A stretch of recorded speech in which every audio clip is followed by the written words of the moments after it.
Mesdames et messieurs, bonsoir, bienvenue dans cette nouvelle édition de votre journal de 22 heures à la ligne de ce journal.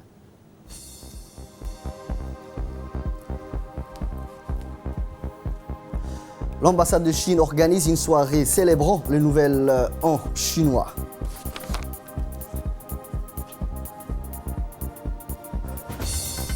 Dans l'actualité internationale, Haftar a quitté Moscou sans signer l'accord de cessez-le-feu. Merci si vous nous rejoignez sur Télé Djibouti.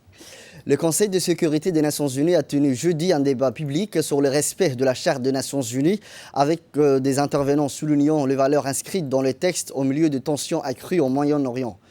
Pour lancer le débat, le Conseil de 15 membres a publié une déclaration réaffirmant son engagement envers la Charte des Nations Unies, y compris le but et principe de la charte et un ordre international fondé sur le droit international.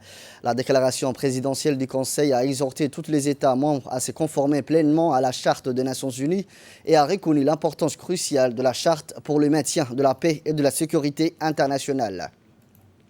En informant le Conseil, le secrétaire général de l'ONU, Antonio Guterres, a déploré que cette année ait commencé avec de nouvelles turbulences et des souffrances de longue date et que les tensions géopolitiques aient atteint de niveaux dangereux, plus précisément dans le Golfe. Il a déclaré que le Conseil de sécurité, en vertu de la Charte des Nations Unies, a la responsabilité principale de maintien de la paix et de la sécurité internationale et que la Charte des Nations Unies reste le cadre mondial de la... Rappelons la charte, le contenu de la charte, le secrétaire général a rappelé au règlement pacifique de différends à l'égalité des droits et des hommes et des femmes et à la non-intervention de l'autodétermination et à l'égalité souveraine des États membres. Plus de 110 pays se sont inscrits au débat sur le marathon qui a duré jusqu'à vendredi. Notre ambassadeur aux États-Unis et représentant permanent de Djibouti auprès des Nations Unies, Mohamed Siad Douale, a dans son allocution souligné le rôle important déjà joué par les Nations Unies dans la promotion des causes de la paix, du développement et de l'autodétermination. Une grande partie de l'infrastructure internationale pour résoudre le différend est déjà en place, a-t-il dit, citant la création par la Charte de la Cour internationale de justice comme lieu permanent pour régler les différends entre les États. La compétence de la Cour a été fréquemment invoquée ces dernières années sur des questions concernant les frontières internationales qui sont elles-mêmes devenues de plus en plus importantes, exhortant les États à suivre l'exemple de Djibouti en acceptant la juridiction obligatoire de la Cour. Je vous le disais dans les titres, l'ambassadeur de Chine à Djibouti a organisé hier soir au Palais du Peuple une grande cérémonie pour célébrer la fête du printemps, le nouvel an chinois qui tombe cette année, le 25 janvier. Les Chinois de 4 coins du monde fêteront le nouvel an chinois l'année du rat. Le rat se place en premier parmi les 12 signes de zodiaque chinois. La cérémonie du nouvel an chinois s'est déroulée en 2 étapes. En premier, l'ambassadeur Xu Shuin a reçu les invités, étaient présents à ces cérémonies, le haut fonctionnaire du ministère des Affaires étrangères, les diplomates de pays amis et frères résidant à Djibouti, le représentant des systèmes des Nations Unies. L'ambassadeur leur a souhaité à tous la bienvenue.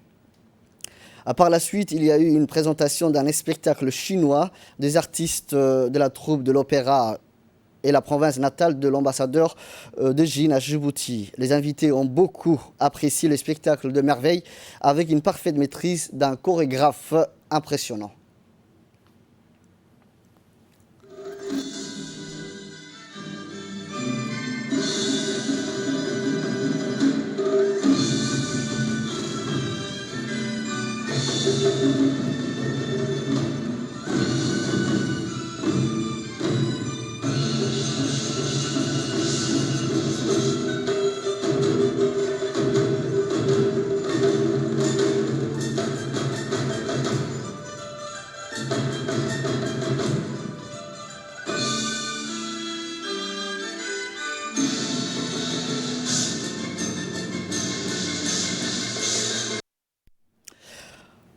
Dans son discours prononcé à cette occasion, l'ambassadeur de Chine à Djibouti a souhaité une bonne et heureuse année aux ressortissants chinois que cette nouvelle année soit une année de concrétisation de tous leurs projets, a-t-il indiqué.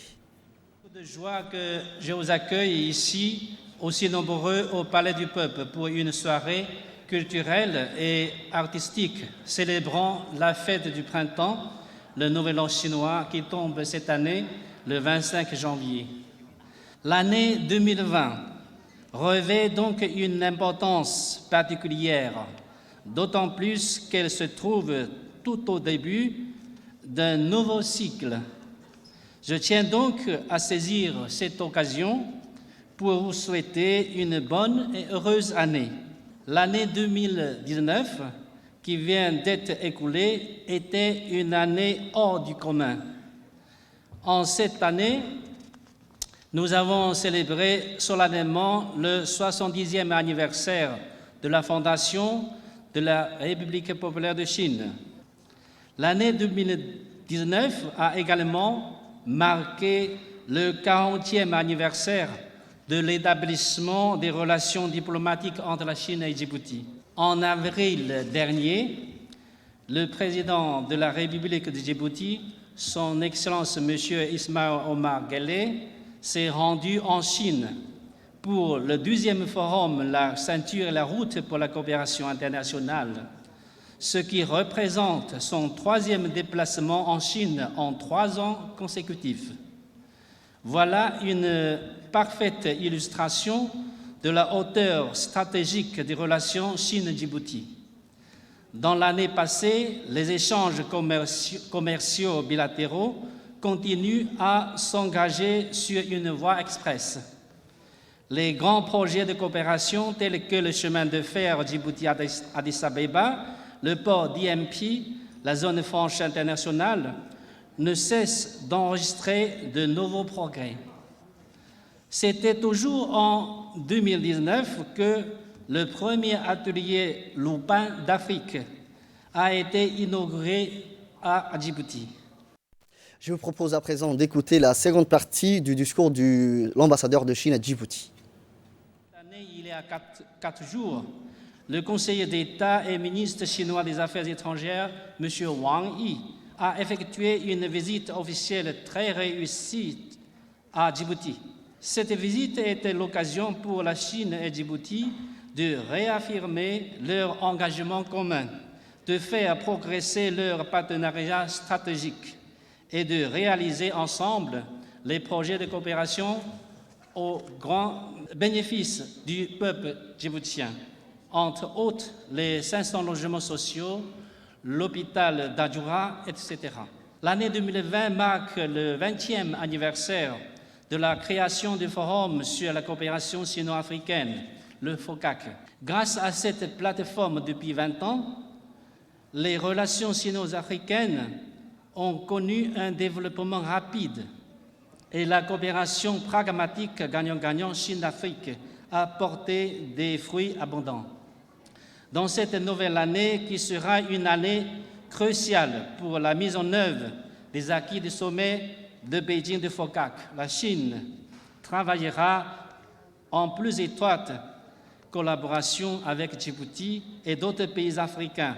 Ce soir, des artistes de la troupe de l'Opéra Wu de Zhejiang, qui est ma province natale, ont fait spécialement le déplacement à Djibouti pour nous offrir, j'en suis sûr, un spectacle de merveille. J'espère que la richesse de la culture chinoise et la parfaite maîtrise artistique de nos artistes nous laisseront une belle impression profonde et que la joie offerte par le Nouvel An chinois pourra être transmise à chacun de nous tous. Également dans l'actualité nationale, la commune de Bel-Bella a abrité hier la cérémonie de lancement du concours de propriété interquartier dans les 3 communes. Ce concours initié par la ville de Djibouti est organisé pour le conseil de quartier en vue de mettre à l'épreuve leur dynamisme pour ainsi sensibiliser la population.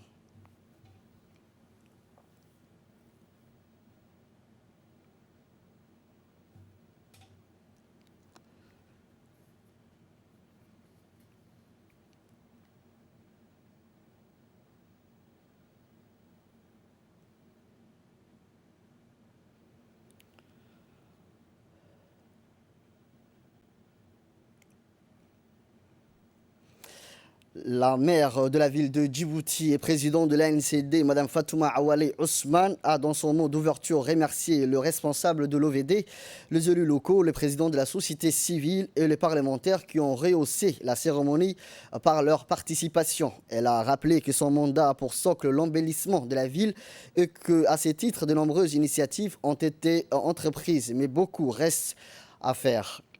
Elle a affirmé que le concours de propriété important pour la ville de Djibouti à plusieurs égards car il permettra de mettre en concurrence les différents conseils de quartier afin de le opérationnaliser à travers une action citoyenne. De son côté, le directeur des services techniques de la mairie, M. Ousmane Abdi, a réalisé une brève présentation du programme du concours interquartier sur la propriété. On l'écoute. Qui a été lancé par Mme le maire, et vous avez vu, il y avait des députés qui étaient là, les présidents de communes étaient là. On demande aux membres du conseil de quartier de sensibiliser les populations du quartier de façon à améliorer l'environnement, à améliorer le cadre urbain. À la suite de ça, des actions communautaires seront lancées, des actions de nettoyage des propriétés seront faites et nous attendons aussi l'appui de l'OVD qui, elle, va à son tour ramasser tous ces déchets. Et tout ça, le but essentiel de Mme le maire est d'améliorer le cadre urbain, d'améliorer l'environnement, d'améliorer la propriété des quartiers afin d'améliorer la santé des Djiboutiens. L'Académie militaire interarmée d'Arta a organisé hier une cérémonie de remise de certificats pour le stagiaire. Cette cérémonie a présidée par le colonel-major Mohamed Ali Obsiye, directeur général de l'AMEA, le lieutenant-colonel du force française stationné à Djibouti, M. Marguet, le préfet d'Artad par intérim, M. Fauzi Ahmed, le président du conseil régional, M. Elmi Bouh, et les médiateurs de la région d'Arta. Le préfet a été remis à 46 élèves officiers qui ont réussi le stage d'acquérissement au centre d'entraînement d'Arta à Plage.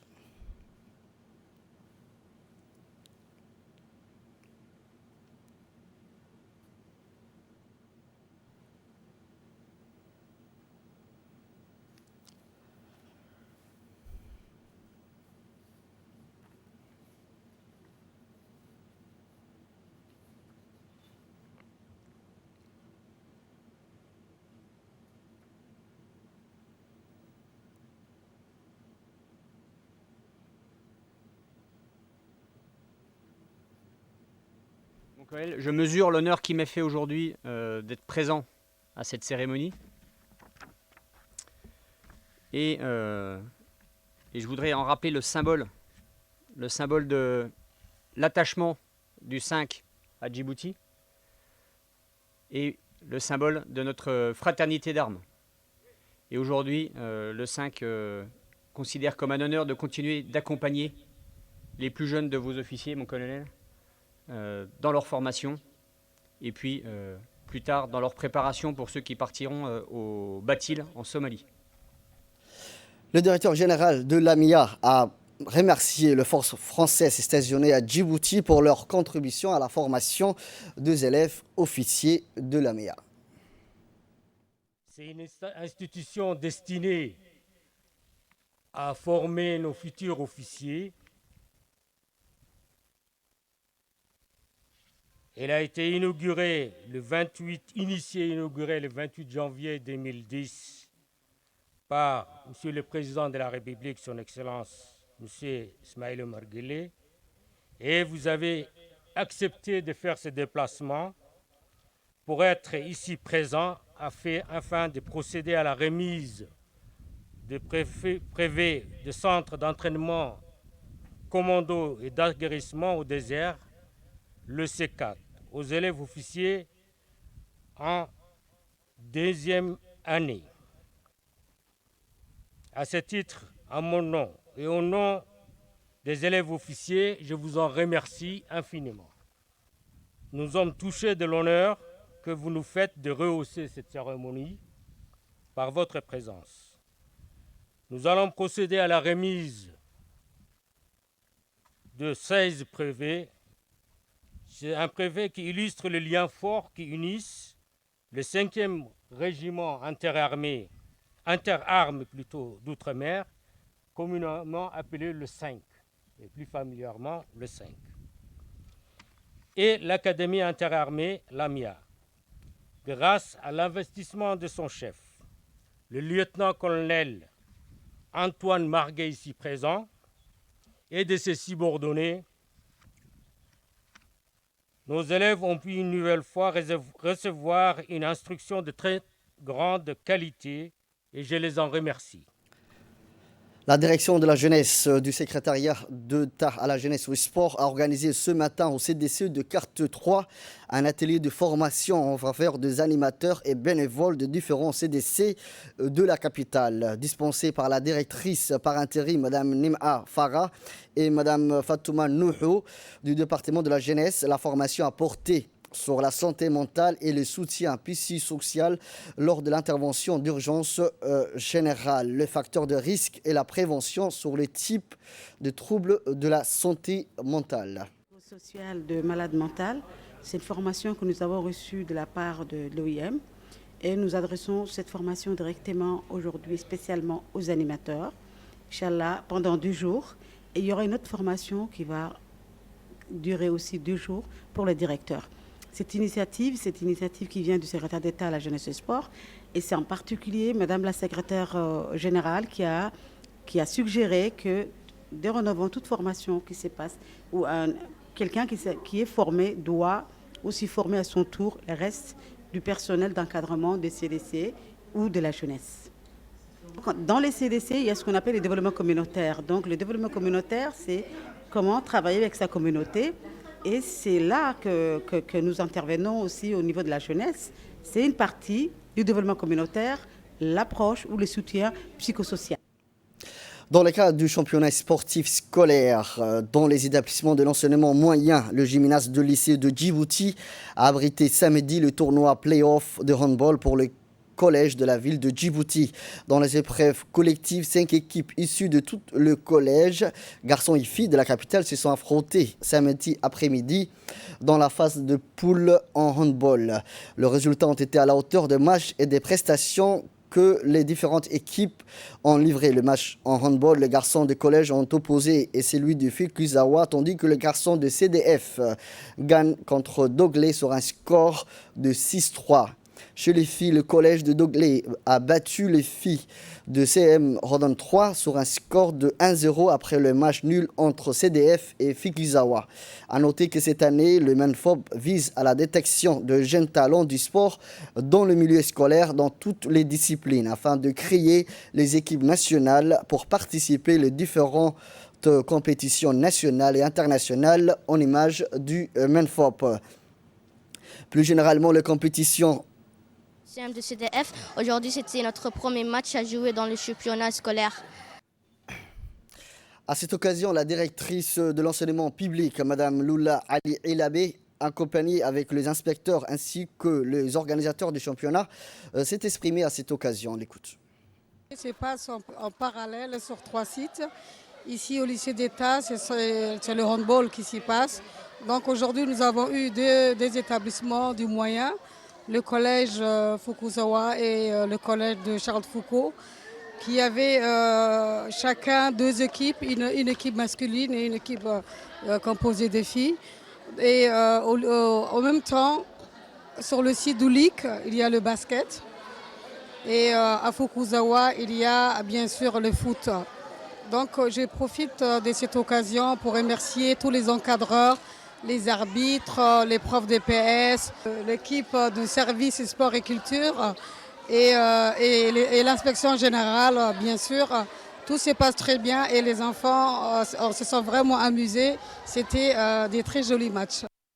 Le complexe sportif féminin situé à côté du quartier 7 bis, près de l'arrondissement 2, a abrité samedi dernier une journée porte ouverte. Cette journée porte ouverte est destinée uniquement pour les femmes djiboutiennes pour qu'elles puissent connaître mieux ces complexes sportifs et ainsi renforcer les activités sportives de la femme djiboutienne. Étant présent, la directrice du centre, Mme Fatouma Djama Toukale, les autres employés de ce complexe, rappelant que ce centre sportif est sous la tutelle de l'Union nationale de la femme djiboutienne et réservé uniquement aux femmes, a été inauguré le 30 avril dernier. Dans son intervention, la directrice du centre a tenu à remercier l'ensemble des personnalités qui ont fait le déplacement pour cette journée porte ouverte.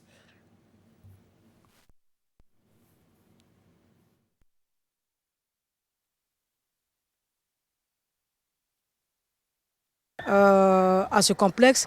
Donc il y a beaucoup de personnes qui ne savent pas exactement où c'est le lieu. Donc l'objectif de ce porte ouverte était de faire connaître le lieu et les offres que nous avons. Donc nous avons 2 pôles de formation qui est à la fois cuisine et coiffure. Nous avons tout le terrain, que ce soit handball, basket, volley, tennis et football. Terrain synthétique, gazon et dernier cri. Nous avons la piscine. Nous avons une salle de fitness équipée où il y a les matériels de dernière génération.